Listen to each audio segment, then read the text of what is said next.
Setiap sore, sebelum azan maghrib berkumandang dari musola kecil di ujung gang, Rahmat sudah mendorong gerobaknya pelan-pelan melewati deretan rumah petak yang catnya mulai mengelupas. Roda gerobak itu selalu berbunyi pelan, berdecit seperti orang mengeluh. Ia hafal setiap lubang di jalan semen yang retak, setiap pohon mangga yang akarnya mengangkat tanah, dan setiap tatapan tetangga yang sekilas melihatnya, lalu kembali pada urusan masing-masing. Gang itu tak pernah benar-benar sepi. Anak-anak berlarian sambil membawa layangan, ibu-ibu duduk di teras membersihkan sayur, dan bapak-bapak yang pulang kerja duduk sebentar di pos ronda sambil menyalakan rokok. Bau tumisan bawang dari dapur-dapur bercampur dengan aroma tanah yang mulai dingin menjelang malam. Gerobak Rahmat sederhana. Cat hijaunya sudah pudar, tulisan es kelapa segar di kaca depan mulai terkelupas. Di dalamnya, beberapa butir kelapa bertumpuk. Sebagian sudah retak halus karena terlalu lama disimpan. Ia tahu beberapa di antaranya tak akan laku hari ini. Rahmat berhenti di bawah lampu jalan yang cahayanya kuning redup. Lampu itu sering berkedip kalau angin bertiup agak kencang. Disitulah ia biasa mangkal, tepat di pertemuan gang kecil dan jalan menuju pasar. Tempat yang menurutnya strategis, tapi entah kenapa tetap saja sepi. Ia mulai membuka tutup termos, menyusun gelas plastik, memecah satu kelapa untuk dicicipi. Airnya tak semanis dulu, mungkin karena kelapanya sudah tua. Ia menghela napas pelan.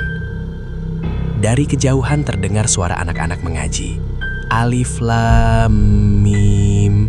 Suara mereka kecil dan tidak selalu kompak, tapi terdengar menenangkan. Rahmat berhenti sejenak, menunduk. Ada perasaan hangat yang selalu muncul setiap mendengar suara itu, seolah hidup tidak sepenuhnya keras. "Belum laku, Mat?" tanya Pak Darto dari atas motor tuanya yang melintas. Rahmat tersenyum tipis. "Belum, Pak, baru buka." Padahal ia sudah berdiri hampir setengah jam. Pak Darto mengangguk, lalu melaju pelan. Rahmat tahu maksud pertanyaan itu bukan sekedar basa-basi. Sudah lama semua orang tahu jualannya jarang ramai. Di warung kopi dekat pasar, orang-orang kadang membandingkan es kelapanya dengan milik pedagang lain di jalan besar yang selalu habis sebelum Isya. Rahmat tidak pernah menyalahkan siapa-siapa. Ia hanya merasa mungkin rezekinya memang segini. Azan maghrib berkumandang. Suara itu memantul di dinding rumah, bercampur dengan suara burung yang kembali ke sarang. Rahmat menutup gerobaknya sebentar. Ia tak pernah berjualan saat azan. Itu sudah jadi kebiasaannya sejak dulu. Ayahnya pernah berpesan, jangan abaikan panggilan, nanti rezeki ikut menjauh. Setelah sholat di musola kecil, ia kembali ke gerobaknya. Lampu jalan kembali menyala, sedikit berkedip sebelum stabil. Malam mulai turun perlahan, udara menjadi lebih lembab. Satu pembeli datang, seorang remaja yang baru pulang latihan futsal. "Bang, satu ya, pakai gula dikit." Rahmat tersenyum lebih lebar dari biasanya. Tangannya cekatan membelah kelapa, menuangkan air, menambahkan sedikit gula cair. Ia menyerahkan gelas itu dengan hati-hati, seolah sedang memberikan sesuatu yang berharga. Remaja itu membayar lalu pergi tanpa banyak bicara. Setelah itu hening kembali turun. Hanya suara jangkrik dan sesekali motor melintas. Rahmat berdiri, menatap jalan yang semakin gelap. Di kejauhan terdengar suara televisi dari rumah-rumah. Sinetron malam mulai diputar. Waktu berjalan lambat, 1 jam, 2 jam. Tak ada lagi yang datang. Rahmat memandangi kelapa-kelapa di gerobaknya. Ia menghitung dalam hati, jika besok tak laku, beberapa harus dibuang. Itu berarti kerugian lagi. Pikirannya melayang pada istrinya, Sari, yang sudah beberapa hari mengeluh pusing. Obat dari puskesmas belum ditebus karena uangnya belum cukup.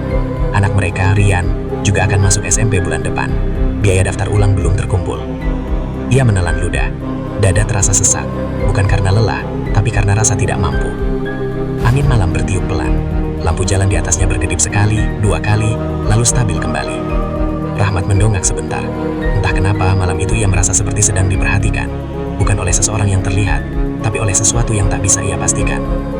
Ia menggeleng pelan, mencoba mengusir pikiran aneh itu. Sekitar pukul 9, ia mulai merapikan barang. Hanya 1 gelas yang terjual. Ia menutup termos, menyusun kembali kelapa, dan mendorong gerobaknya pulang.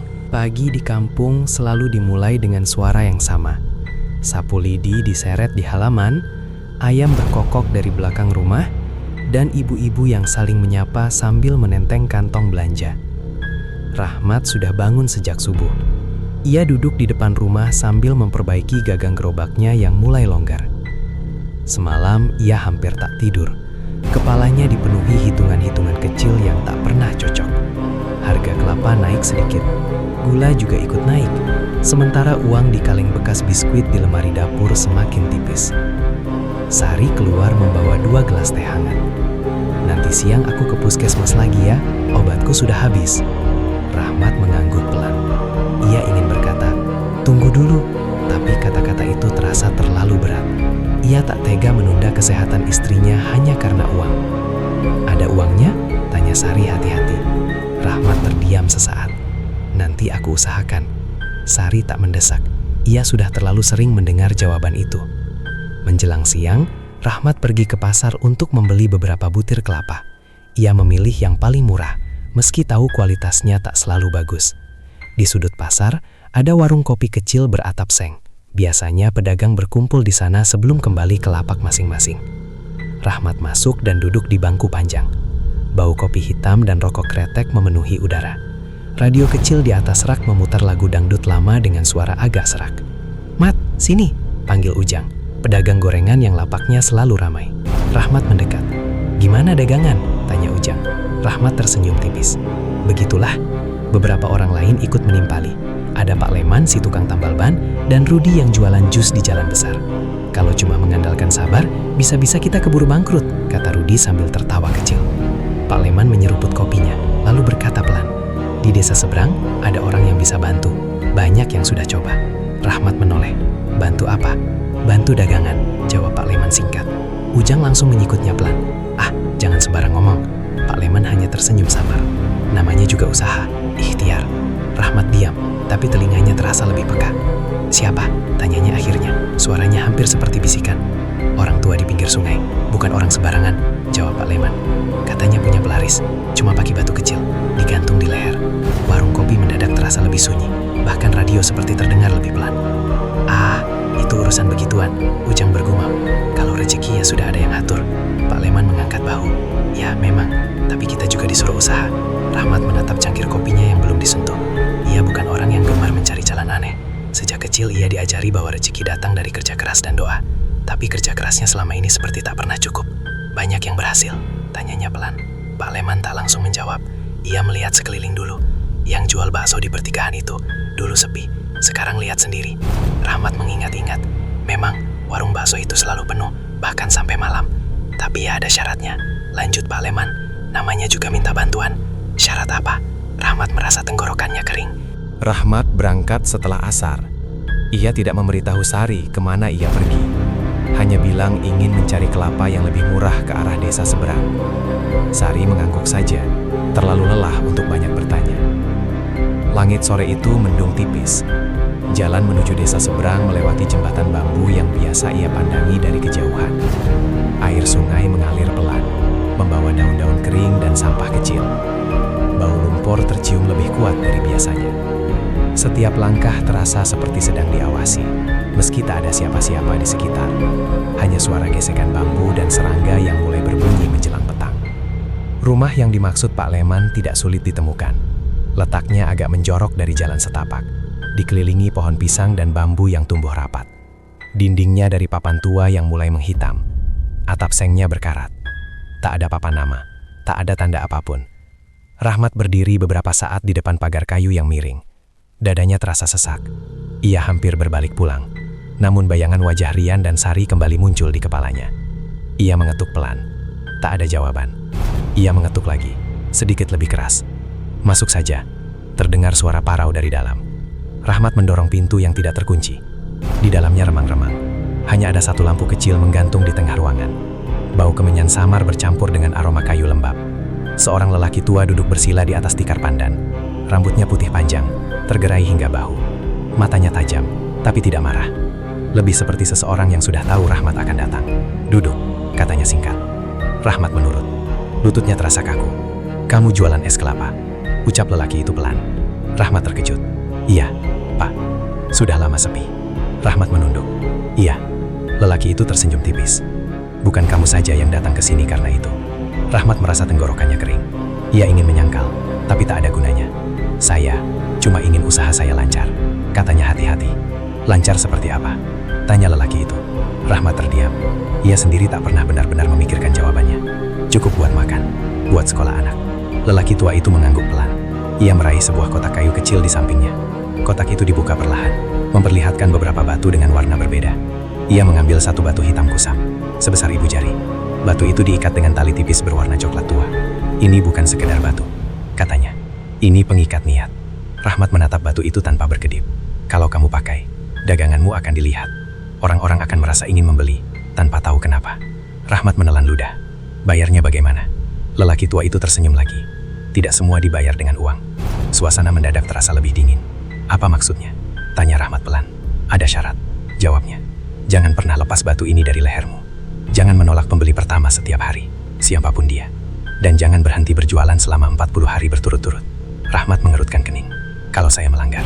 Lelaki itu menatapnya lama sekali. Segala yang diikat bisa terlepas. Dan yang terlepas, belum tentu mau kembali seperti semula. Jawaban itu tidak jelas, tapi cukup membuat Rahmat merasakan sesuatu yang berat di dadanya. Tidak ada tumbal. Rahmat memberanikan diri bertanya. Lelaki tua itu tertawa kecil. Suara tawanya kering. Kamu ini, orang sekarang selalu berpikir begitu. Rezeki itu pertukaran. Selalu ada yang berpindah. Tinggal kamu sadar atau tidak. Rahmat tak sepenuhnya mengerti. Tapi ia merasakan ada kebenaran yang tidak nyaman dalam kalimat itu. Kalau saya tidak kuat, tanyanya lagi. Kalau tidak kuat, jangan mulai. Sunyi jatuh di antara mereka. Hanya suara sungai di luar yang terdengar pelan. Rahmat memikirkan semuanya. Ia memikirkan gerobaknya yang selalu sepi. Ia memikirkan obat sari. Ia memikirkan biaya sekolah Lian. Akhirnya, dengan tangan sedikit gemetar, ia menerima batu itu. Saat tali batu itu menyentuh kulit lehernya, Rahmat merasakan dingin yang aneh. Bukan dingin biasa, tapi seperti sesuatu yang merayap pelan ke dalam dadanya. Mulai besok, kata lelaki itu. Dan ingat, jangan banyak bertanya setelah ini. Rahmat berdiri. Ia merasa langkahnya sedikit ringan. Rahmat bangun lebih pagi dari biasanya. Langit masih gelap saat ia duduk di tepi ranjang, memandangi lantai semen yang dingin. Batu hitam itu masih tergantung di lehernya. Entah kenapa, ia merasa tidur semalam terlalu cepat, terlalu dalam, seolah tak sempat bermimpi. Ia meraba batu itu pelan. Permukaannya tidak lagi sedingin kemarin. Hangat, hampir seperti suhu kulitnya sendiri. Di dapur, Sari sedang merebus air. Cepat sekali bangunnya, katanya pelan. Rahmat hanya mengangguk. Mau siapkan kelapa lebih banyak hari ini. Ia sendiri tak tahu kenapa berkata begitu. Biasanya ia hanya membawa beberapa butir, takut tidak habis. Tapi pagi itu ada dorongan aneh dalam dirinya, seperti keyakinan yang tidak punya alasan. Setelah subuh, ia sudah selesai menyiapkan gerobak. Rian belum bangun. Rahmat menatap anaknya sebentar sebelum berangkat. Ada rasa bersalah yang samar, tapi ia tidak tahu kenapa. Udara pagi masih lembab ketika ia mendorong gerobak ke ujung gang. Lampu jalan belum mati sepenuhnya. Cahaya kekuningannya bercampur dengan sinar fajar yang mulai muncul. Ia baru saja berhenti dan membuka tutup termos ketika seseorang sudah berdiri di depannya. Seorang pria, berdiri membelakangi cahaya. Bajunya biasa saja, abu-abu, agak longgar. Wajahnya tidak jelas karena posisi berdirinya tepat di bawah bayangan pohon mangga. Es kelapa satu, katanya pelan. Rahmat terdiam sepersekian detik. Ia ingat syarat itu. Jangan menolak pembeli pertama. Iya pak, jawabnya cepat. Tangannya bergerak sedikit gemetar saat membelah kelapa. Entah kenapa suara sabetan parang terdengar lebih keras dari biasanya. Ia menuangkan air kelapa ke dalam gelas, menambahkan es batu, menyerahkannya. Pria itu menerima gelas tanpa tersenyum. Uangnya pas, tidak kurang, tidak lebih. Setelah itu ia pergi begitu saja, berjalan pelan menyusuri gang yang masih sepi. Rahmat memperhatikannya sampai sosok itu berbelok dan menghilang. Dadanya terasa ringan. Tidak terjadi apa-apa. Beberapa menit kemudian seorang ibu datang membeli 2 gelas untuk anak-anaknya. Lalu seorang tukang ojek berhenti. Lalu 2 pekerja bangunan. Rahmat mulai sibuk. 1 jam berlalu dan gerobaknya tak pernah benar-benar kosong dari pembeli. Orang-orang datang silih berganti. Bahkan ada yang biasanya membeli di jalan besar, kini berhenti di tempatnya. Esnya beda ya, Mat? Lebih segar, kata seorang ibu sambil tersenyum. Rahmat hanya tertawa kecil. Ia tidak mengubah apa-apa. Gula tetap sama, air tetap dari kelapa yang sama. Menjelang siang, kelapa yang ia bawa hampir habis. Ia berdiri terdiam sejenak, menatap dasar gerobaknya yang kosong. Biasanya pada jam seperti ini, ia masih menunggu pembeli pertama atau kedua. Perasaan senang perlahan merambat di dadanya. Senang dan juga heran. Saat azan zuhur terdengar dari masjid dekat pasar, Rahmat menutup gerobaknya sebentar untuk sholat. Kali ini, saat ia berdiri dan mengangkat tangan untuk takbir, ia merasa batu di lehernya berdenyut halus. Ia mencoba fokus, tapi ada perasaan seperti sedang diperhatikan dari belakang saf. Setelah sholat, ia kembali ke gerobak.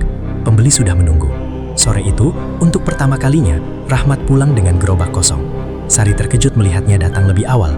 Sudah habis. Rahmat mengangguk, tak bisa menyembunyikan senyum. Habis.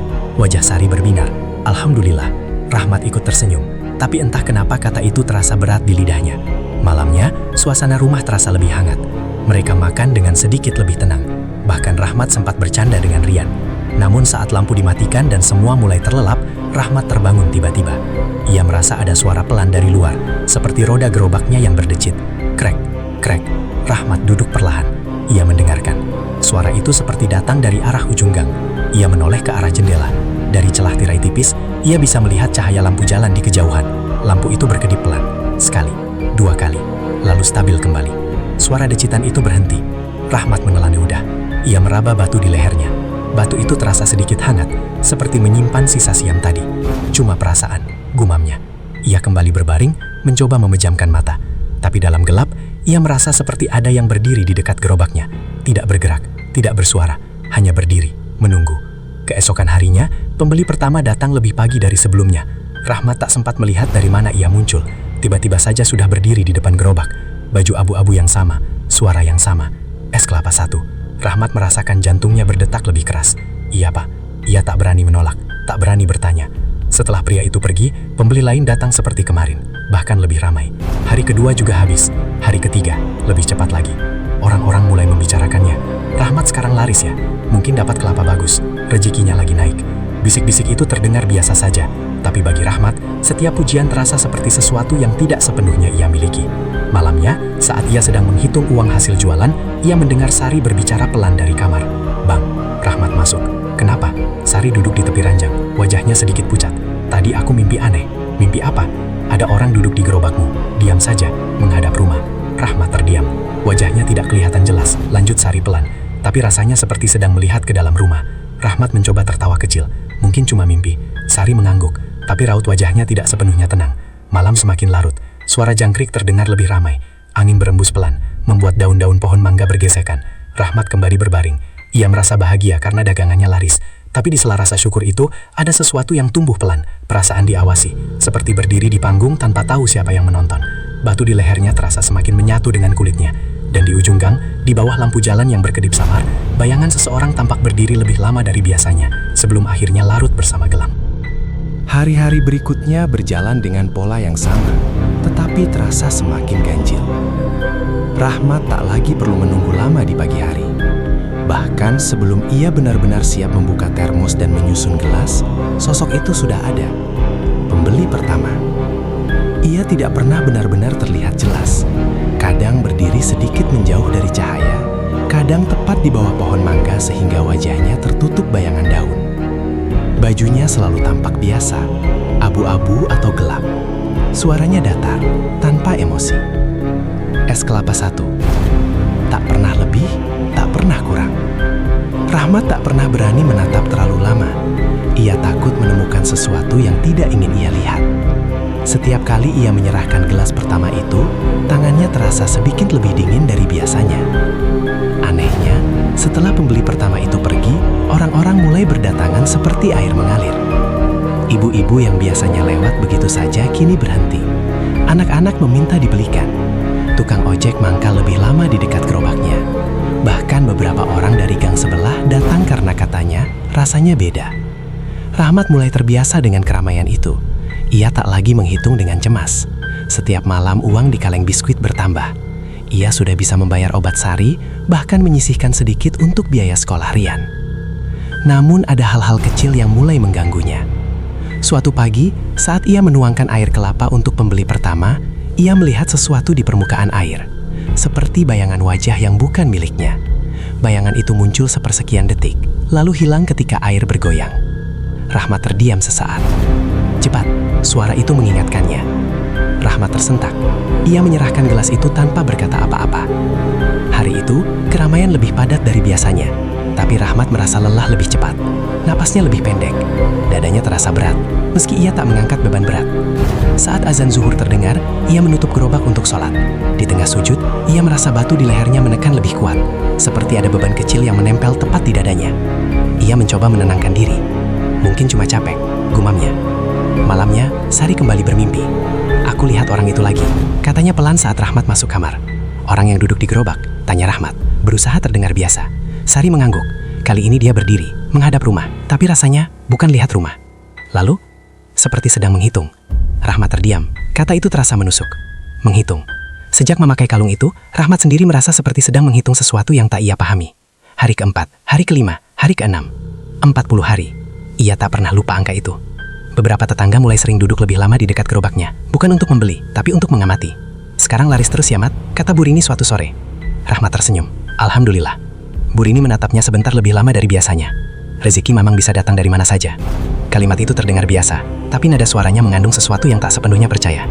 Di warung kopi, bisik-bisik mulai terdengar lebih jelas. Katanya dia ke desa seberang, rumah dekat sungai itu. Entahlah, tapi beda sejak itu. Rahmat pura-pura tak mendengar saat lewat. Ia fokus pada gerobaknya, pada gelas-gelas plastik, pada suara aspetu yang beradu. Namun setiap malam, saat kampung mulai sunyi dan lampu jalan berkedip pelan, ia merasakan sesuatu yang tak bisa ia abaikan. Suatu malam, ketika ia hendak mandi, ia mencoba melepas kalung itu sebentar, hanya ingin memastikan bahwa ia masih bisa. Saat tali itu hampir terlepas dari lehernya, terdengar suara dari dapur. Krak, seperti gelas bergeser sendiri.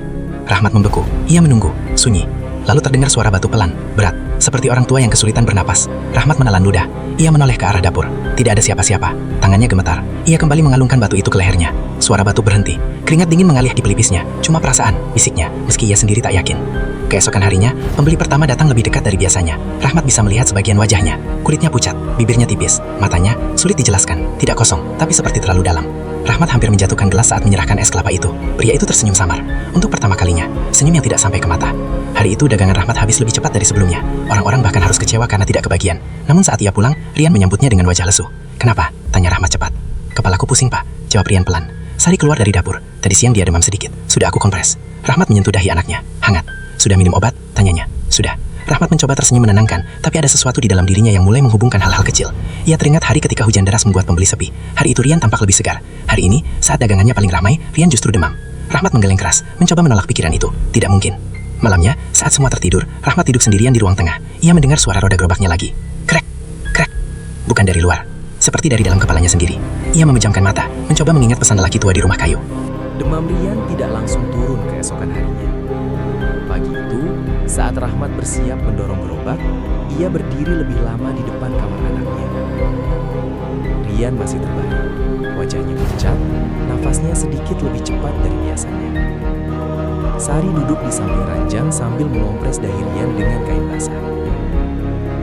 Sudah agak turun tadi malam, kata Sari pelan. Tapi subuh tadi naik lagi.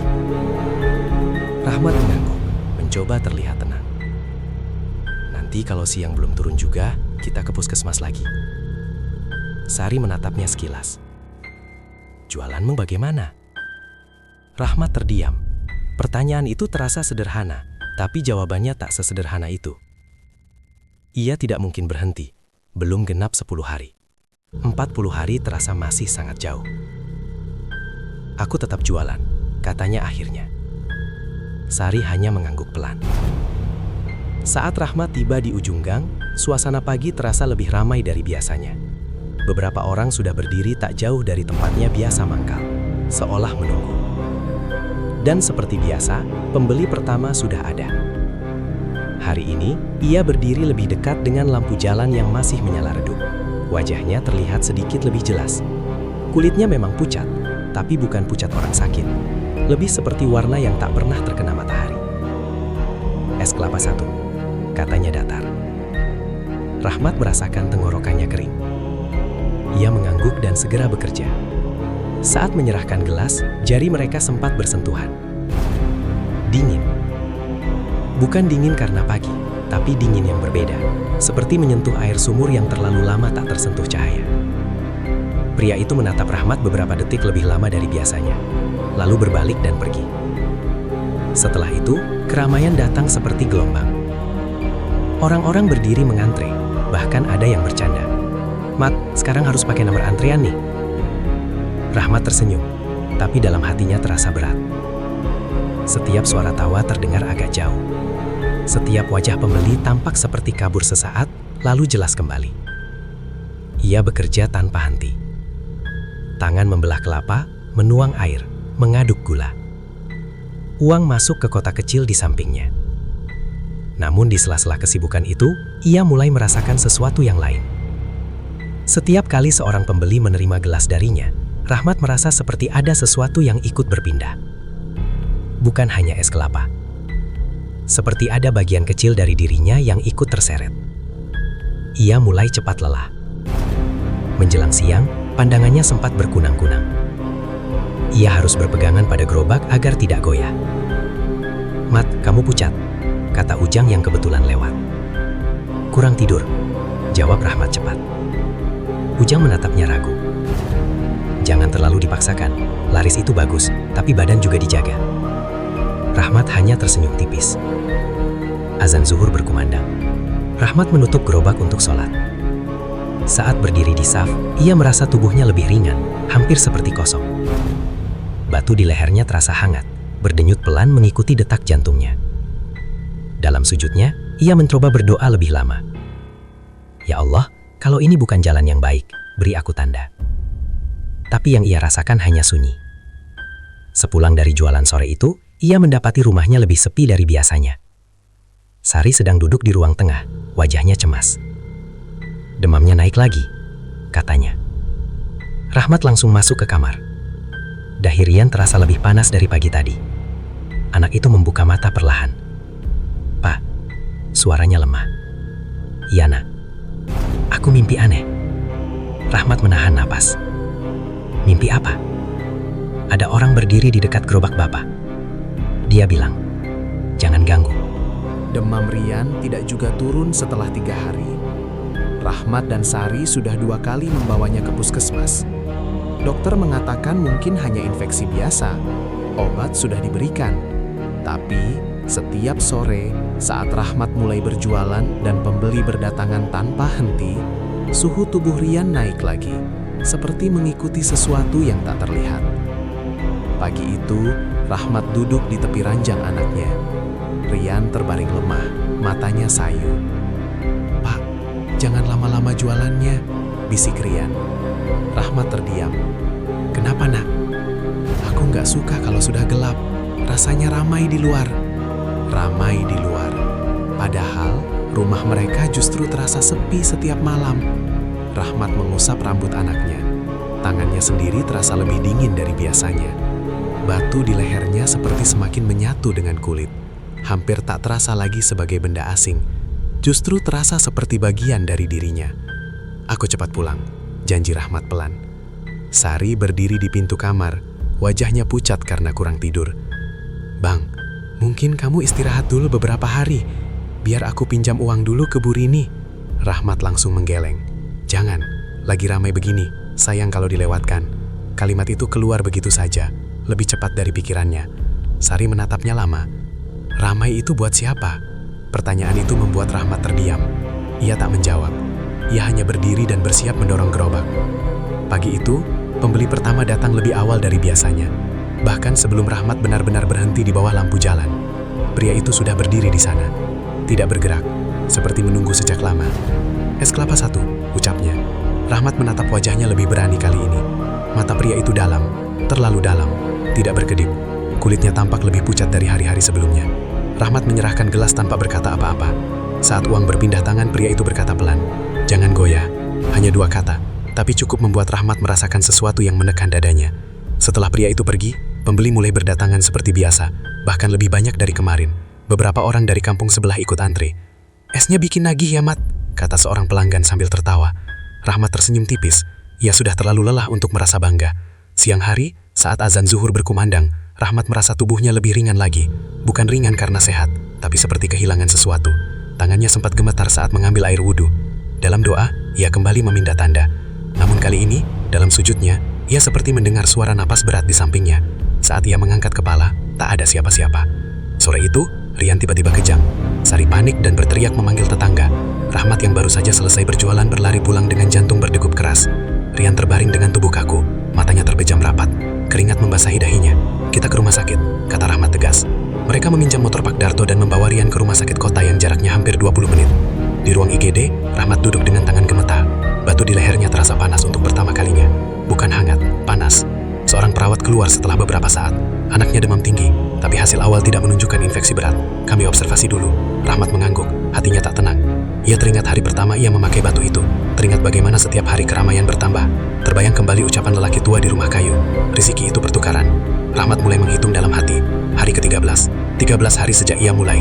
Ia mencoba mengingat. Hari keberapa Rian mulai demam? Hari ke-9. Tempat ketika dagangannya mulai sangat ramai. Keringat dingin mengalir di punggungnya. "Bang," suara Sari memecah lamunannya. "Menurutmu ini cuma sakit biasa?" Rahmat tak langsung menjawab. Ia menatap pintu ruang perawatan, seolah berharap menemukan jawaban di sana. "Aku nggak tahu," katanya pelan. Namun jauh di dalam hatinya, ia mulai tahu. Malam itu, setelah Rian diperbolehkan pulang dengan catatan harus kontrol lagi, Rahmat tidak langsung tidur. Ia duduk di ruang tengah, lampu kecil menyala redup. Gerobaknya terparkir di depan rumah. Angin malam bertiup pelan, lampu jalan di ujung gang berkedip sekali, lalu menyala stabil.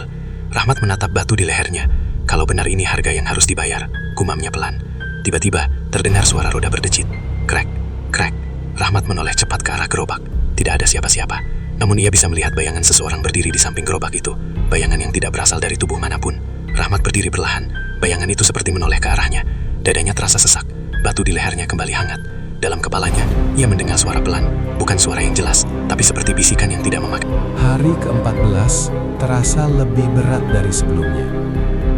Rahmat bangun dengan tubuh pegal, seolah semalaman memikul beban yang tak terlihat. Batu di lehernya kini terasa seperti bagian dari tulangnya sendiri. Ia hampir lupa rasanya tidak memakainya. Rian masih lemah pagi itu. Demamnya turun sedikit, tetapi wajahnya tetap pucat. Ia lebih banyak diam dan menatap kosong ke arah jendela. "Pak," panggilnya pelan, ketika Rahmat hendak berangkat. Rahmat mendekat. "Iya, Nak. Kalau Bapak nggak jualan, orang itu masih datang nggak?" Rahmat membeku. "Orang yang mana?" tanyanya hati-hati. "Yang suka berdiri dekat gerobak," jawab Rian lirih.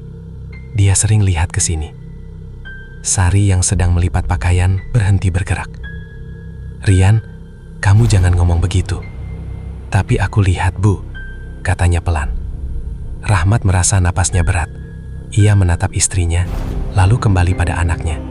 "Itu cuma mimpi, Nak." Rian tak menjawab. Ia memejamkan mata lagi. Rahmat tetap berjualan hari itu. Seperti biasa, pembeli pertama sudah menunggu. Kali ini ia berdiri tepat di bawah lampu jalan. Wajahnya jelas terlihat. Matanya cekung, senyumnya tipis. Es kelapa 1. Rahmat merasakan sesuatu dalam dirinya berontak. Ia ingin berkata tidak. Ia ingin pulang saja. Namun tangannya tetap bekerja.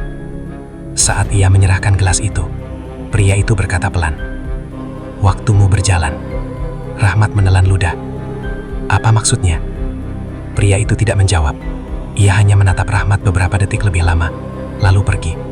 Keramaian datang seperti biasa, bahkan lebih padat dari sebelumnya. Orang-orang antre sampai hampir menutup jalan gang. Ada yang bercanda, ada yang memuji. Tapi Rahmat tidak lagi mendengar jelas suara mereka. Telinganya seperti dipenuhi dengung halus. Setiap kali ia menuangkan air kelapa, ia merasa ada sesuatu yang ikut mengalir keluar dari dadanya. Setiap senyum pembeli terasa seperti menarik sedikit tenaganya. Siang itu, ia hampir pingsan. Ujang yang kebetulan lewat langsung memapahnya. "Mat, kamu ini kenapa sih? Laris kok kayak orang sakit?" Rahmat mencoba tersenyum. "Cuma capek." Ujang menatap kalung di lehernya. "Itu kalung baru ya?" Rahmat refleks memegang batu itu. Cuma batu biasa. Tatapan Ujang berubah. Tapi ia tidak berkata apa-apa lagi.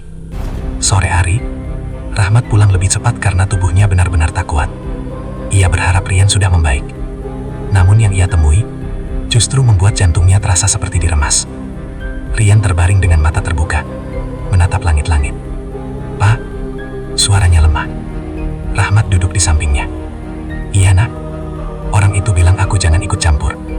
Sari langsung memeluk Rian. "Sudah, jangan bicara lagi." Rahmat merasa keringat dingin mengalir di punggungnya. Ia memegang dahi anaknya. perutnya. Panasnya kembali naik. Malam itu, Rahmat tak bisa menahan diri lagi. Saat semua tertidur, ia masuk ke kamar mandi dan menatap dirinya di cermin kecil yang tergantung di dinding. Wajahnya tampak lebih tirus, matanya lebih dalam. Seperti ada bayangan yang menempel di belakang pupilnya. Ia memegang batu itu. Perlahan, ia mencoba melepasnya. Tali itu terasa lengket di kulit, seperti menolak dilepaskan. Tapi Rahmat memaksa. Saat batu itu akhirnya terangkat dari lehernya, udara di kamar mandi mendadak terasa lebih dingin. Lalu terdengar suara dari dapur. Gelas jatuh, pecah. Rahmat tersentak. Ia noleh cepat. Suara napas berat terdengar lagi, lebih dekat dari sebelumnya. Dari arah kamar Rian, terdengar batu keras. Rahmat panik. Ia menjatuhkan batu itu ke lantai kamar mandi dan berlari keluar. Rian menggigil di ranjangnya. Napasnya tersengal. Sari menangis. "Bang, kenapa ini?" Rahmat melihat ke arah kamar mandi. Batu itu masih tergeletak di lantai. Ia merasakan sesuatu yang salah. Dengan tangan gemetar, ia kembali ke kamar mandi, mengambil batu itu, dan menggantungkannya lagi di lehernya. Sekejap kemudian, napas Rian perlahan menjadi lebih teratur. Demamnya masih tinggi, tapi kejamnya berhenti. Rahmat terduduk di lantai. Hari-hari setelah malam itu berjalan seperti hitungan mundur yang tak terdengar, tapi terasa di setiap tarikan napas Rahmat. Ia tak lagi menghitung uang dengan perasaan senang. Ia menghitung hari. 16, 21, 30. Rian tidak pernah benar-benar sembuh. Demamnya naik turun seperti ombak. Jika dagangan Rahmat sangat ramai, malamnya Rian pasti menggigil. Jika hujan turun dan pembeli berkurang, suhu tubuh anak itu sedikit lebih bersahabat. Rahmat tak lagi bisa menyangkal hubungan itu. Sari mulai jarang berbicara. Wajahnya pucat karena kurang tidur dan terlalu banyak cemas. Bisik-bisik tetangga semakin jelas terdengar. Sejak Laris, anaknya sakit terus. Rezeki kok aneh begitu? Jangan-jangan tak ada yang berani menyelesaikan kalimat itu. Tapi Rahmat tahu. Ia merasa kampung yang dulu hangat kini memandangnya dengan jarak. Hari ke-40 akhirnya tiba. Pagi itu udara terasa berbeda, lebih sunyi. Bahkan ayam-ayam tetangga tak terlalu berisik. Langit mendung tipis, seperti menahan sesuatu. Rahmat berdiri lama di depan kamar Rian sebelum berangkat. Anak itu terbaring sangat lemah. Napasnya kecil, hampir tak terdengar. "Pak," bisiknya pelan. "Iya, Nak. Orang itu bilang hari ini terakhir." Rahmat merasakan jantungnya berhenti sejenak. "Terakhir apa?" tanyanya, meski ia sudah tahu jawabannya. Rian tak menjawab. Matanya terpejam kembali. Sari memegang lengan Rahmat. "Bang, jangan jualan hari ini. Aku mohon." Rahmat menatap istrinya. Di matanya ada ketakutan yang tak bisa lagi disembunyikan.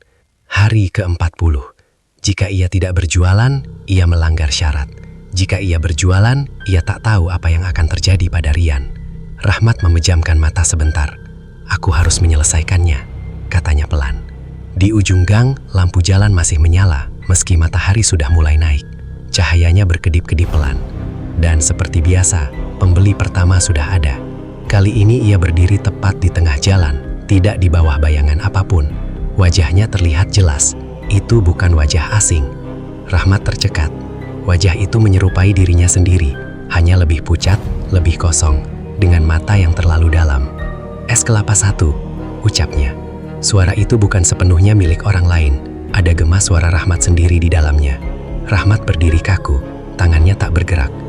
"Ini hari terakhir," lanjut sosok itu. "Setelah ini kamu bebas. Daganganmu akan tetap ramai." Rahmat merasakan batu di lehernya berdenyut keras. "Dan anakku?" tanyanya pelan. Sosok itu tersenyum tipis. Pertukaran sudah berjalan. Di belakang sosok itu, Rahmat melihat sesuatu yang membuat napasnya tercekat. Gang yang biasanya dipenuhi rumah dan suara orang tampak lebih sepi.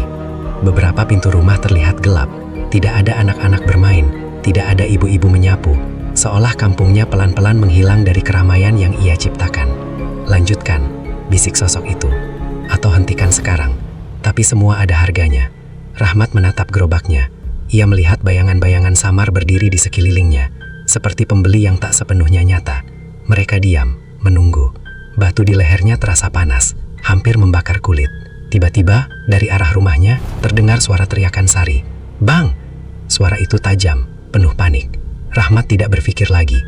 Dengan satu gerakan cepat, ia meraih tali kalung itu dan menariknya kuat-kuat hingga putus. Batu hitam itu jatuh ke tanah. Sekejap, udara terasa hening total, seperti semua suara tersedot. Lampu jalan padam, kerumunan bayangan menghilang. Sosok di depannya menatap Rahmat dengan ekspresi datar. "Kamu memilih," katanya pelan. Lalu sosok itu retak, seperti pantulan di air yang terguncang dan lenyap bersama cahaya pagi. Rahmat tak peduli lagi pada gerobaknya. Ia berlari pulang secepat yang ia bisa. Di rumah, Sari menangis sambil memeluk Rian. Rahmat masuk dengan napas terenggah. Rian terbaring diam. Terlalu diam. "Rian!" Suara Rahmat pecah. Ia memegang tangan anaknya. Hangat. Masih hangat.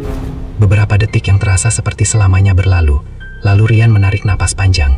Pelan, lemah, tapi nyata. Sari terisak lebih keras. Rahmat terduduk di lantai, tubuhnya gemetar hebat. Demam Rian perlahan turun hari itu. Tidak langsung sembuh, tapi panasnya tak lagi setinggi sebelumnya. Keesokan harinya, Rahmat kembali ke ujung gang. Gerobaknya masih di sana, tapi kelapa-kelapanya terasa biasa saja. Ia mencoba berjualan tanpa kalung. Pembeli datang, tapi tidak ramai seperti dulu. Hanya beberapa orang. Tidak ada sosok pucat di pagi hari. Tidak ada kerumunan tak wajar. Hanya kampung yang kembali seperti semula. Anak-anak bermain lagi. Ibu-ibu menyapu halaman. Suara radio terdengar dari warung. Rahmat merasa lega sekaligus kosong. Ia mengambil batu hitam yang masih tergeletak di tanah dekat lampu jalan. Batu itu kini tampak benar-benar seperti batu biasa. Kusam, tak istimewa. Sore harinya, setelah asar, ia berjalan ke sungai. Air mengalir pelan seperti biasa. Rahmat menggenggam batu itu sebentar, lalu melemparkannya sejauh yang ia bisa ke tengah sungai. Batu itu tenggelam tanpa suara. Rahmat berdiri lama di sana, memandangi Ria kecil yang segera hilang. Ia sadar satu hal, pesugihan bukan sekedar meminta bantuan pada yang tak terlihat,